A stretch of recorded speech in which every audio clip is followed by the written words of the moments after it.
Alright then, we're just taking a quick look at Verasity on our daily time frame for another daily update on the channel. As always, before we begin, please do go down below, grab yourself some amazing deals from our partners. Tons of free money on offer down there, so sign up below and get involved with some of these as you can see on screen.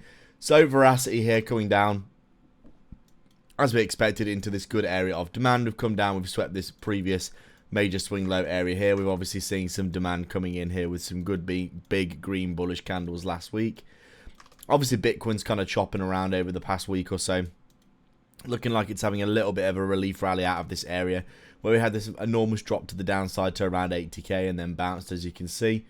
Verasity as a result has kind of been chopping around as well, but not that correlated, to be honest, with the rest of the wider market. Made a pretty obvious trendline liquidity here that we're going to break at some point and probably run all the way back through if I had to guess.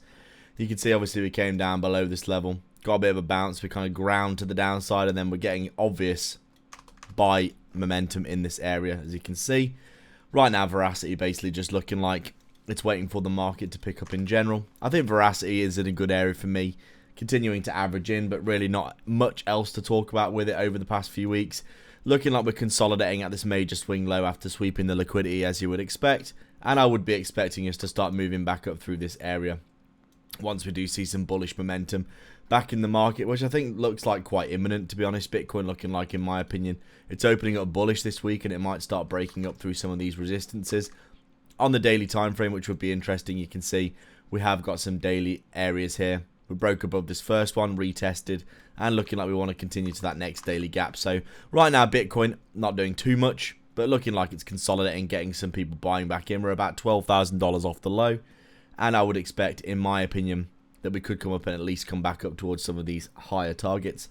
If Bitcoin can remain bullish, then Verasity will probably get a bounce out of this area, and hopefully we can break out of this downtrend that we've been in, of this just continuous selling off kind of situation that we've been in. We can see we've been trickling to the downside because of the bearishness of the wider market. You can see the altcoin basket here also stabilizing, so I'd probably expect a bit of a bounce for Verasity and the rest of the market here. Let's see what happens next. As always, guys, thanks a lot for watching. Please do like and subscribe. Leave a comment down below, let me know your thoughts. Check back every day for daily updates and get some free money in the description below. Cheers.